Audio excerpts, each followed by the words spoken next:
In the quiet landscapes of rural Illinois, where cornfields whisper ancestral memories, and time seems suspended between forgotten moments, Maple Creek exists as a testament to unspoken histories. This tiny community harbors a narrative so delicate, so intricately woven into its collective consciousness, that revealing it might unravel generations of carefully maintained silence. Margaret Hartley, now 83, carries within her fragile frame the last remaining fragments of a story that has haunted this town for decades. A story that pulses beneath the surface like an underground stream, hidden yet persistently alive. When Sarah Reynolds arrived, her journalistic instincts recognized something extraordinary about this place.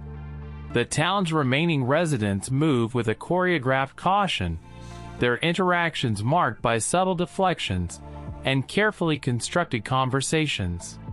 Their eyes would slide sideways when direct questions emerged, revealing a communal agreement to protect something far more complex than simple small-town privacy. Each interaction felt like navigating a delicate emotional landscape where words were measured, and silence held more meaning than spoken language. Margaret's farmhouse stood as a weathered sentinel at the town's edge, its wooden structure bearing witness to decades of unspoken truths. Surrounded by fields that had observed generations of quiet endurance, the house seemed to breathe with accumulated memories. Inside, meticulously arranged photographs and carefully preserved documents suggested a life lived with intentional restraint. Margaret herself embodied this careful preservation, her movements deliberate, her gaze simultaneously guarded and penetrating, hinting at depths of understanding that she was not yet prepared to fully reveal. The breakthrough arrived unexpectedly, during a late afternoon interview where golden light filtered through delicate lace curtains. As Margaret's hands trembled while pouring tea, a photograph slipped from an aging album, an accidental revelation that would become the first thread unraveling a complex tapestry of community memory. The image captured a group of men in 1940s work clothes, their expressions revealing a tension that transcended simple labor, suggesting a narrative far more nuanced and profound than initial appearances might suggest. What emerged was a story of collective survival, of a community that had chosen strategic silence over individual truth. It became clear that Maple Creek's narrative was not about a single event, but about the intricate ways communities protect themselves, how generations learn to carry emotional weight without fracturing, and how some secrets become so deeply integrated into a community's fabric that their revelation could potentially destroy delicate social structures that have sustained them for decades. Sarah's investigation transformed from a journalistic pursuit into an archaeological exploration of human emotion. Each conversation, each carefully retrieved document became a layer of understanding, revealing how silence functions not as an absence, but as a profound form of protection. The town's residents had developed an almost telepathic communication, a shared language of meaningful glances, and carefully constructed narratives that maintained their collective equilibrium. As Margaret finally began to speak, her words emerged like water breaking through an ancient dam, slow, deliberate, laden with emotional complexity.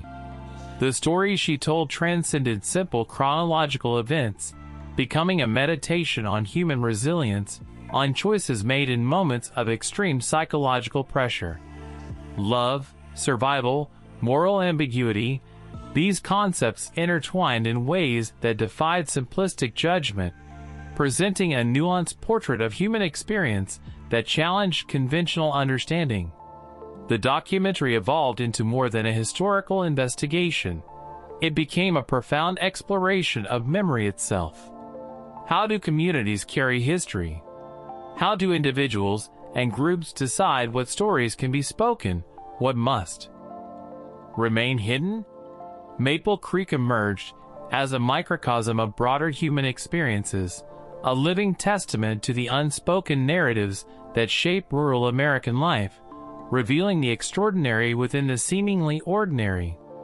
Sarah gradually understood that her investigation was never solely about uncovering a secret, but about comprehending the profound human capacity for protection, endurance, and transformation. The town's collective experience represented a complex emotional ecosystem, where pain could be alchemized into a form of quiet, resilient grace, a survival strategy more nuanced than simple forgetting or revelation. In the final moments of understanding, Maple Creek revealed itself not as a place frozen in time, but as a dynamic organism of memory and survival. Its residents were not passive vessels of history, but active architects of a shared narrative, carefully negotiating the delicate boundary between remembrance and preservation. The town stood as a powerful reminder that some stories are too intricate to be simply told, too deeply felt to be casually exposed, requiring instead a profound, compassionate witnessing. In the heart of America's forgotten landscapes, 83% of small towns like Maple Creek harbor secrets that never see daylight. Secrets that whisper through generations, silent yet profound, waiting for someone brave enough to listen. My name is Sarah Reese, and I'm a local journalist who discovered that sometimes the quietest places hold the most thunderous stories. Maple Creek sits nestled in the rolling plains of Nebraska, a town so small you could drive through it without realizing you passed anything more than a cluster of weathered buildings and silent streets. Population: 127. Average age: 64. A place where time seems suspended, where memories are guarded more fiercely than any treasure. When I first arrived, the town felt like a photograph, preserved, unchanging, with edges slightly faded. Old men sat on porches, watching nothing and everything. Women in floral dresses moved with deliberate slowness, their eyes holding conversations never spoken aloud. Something was different here. Something unspoken hung in the air like morning mist. Margaret Holloway became my unexpected guide. At 87, she was the oldest continuous resident of Maple Creek, her family roots stretching back 6 generations. Her hands, mapped with blue veins and age spots, would tremble slightly when certain topics emerged, topics she seemed both eager and terrified to discuss. Some stories aren't meant to be told quickly, she'd say, her voice a soft prairie wind. They unravel like old quilts, thread by delicate thread. And so our conversations began, a dance of revelation and restraint, where each word felt weighted with historical significance. The first fragments emerged gradually. In 1943, something happened in Maple Creek. Something that transformed the town's collective consciousness. An event so profound that it created an unspoken covenant among its residents. A shared understanding that some truths are better left buried. Margaret's grandfather, Thomas Holloway, had been the town sheriff during that pivotal year. Records showed he was respected, stoic, a man who maintained order with quiet determination. But between Margaret's hesitant revelations and dusty courthouse documents, a more complex narrative began to emerge. World War II had changed everything. Young men were leaving, some never returning. Those who did return carried invisible wounds, psychological scars that reshaped familial and community dynamics. Maple Creek was not immune to these transformative societal shifts. What made this town unique was how deeply they internalized collective trauma. Where other communities might have spoken, argued, or processed their experiences, Maple Creek chose silence. A deliberate, almost architectural silence that became its own form of communication. Through weeks of interviews, archival research, and patient listening, I began understanding the mechanics of their communal silence. It wasn't about hiding something sinister, but protecting something fragile. A delicate emotional ecosystem where acknowledgement might shatter the careful balance they constructed. Margaret would often pause during our conversations, her eyes drifting to a distant photograph. a sepia-toned image of young men in military uniforms.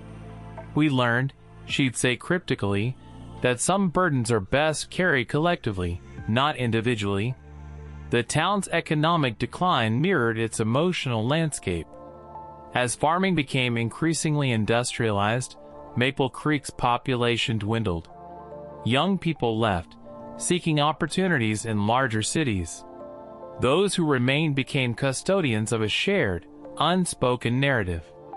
Local records revealed subtle inconsistencies, minor discrepancies in historical accounts that suggested something significant had been systematically obscured, not through malice, but through a collective agreement to protect the community's emotional integrity.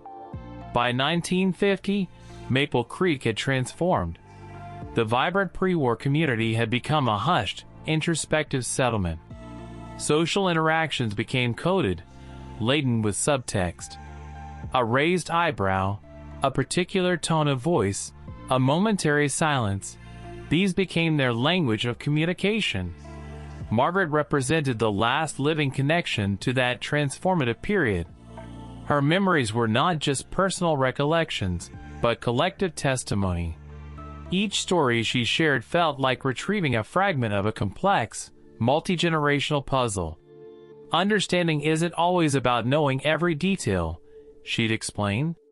Sometimes it's about recognizing the humanity behind the silence. Her wisdom transcended traditional historical narrative, offering a more nuanced perspective on community resilience.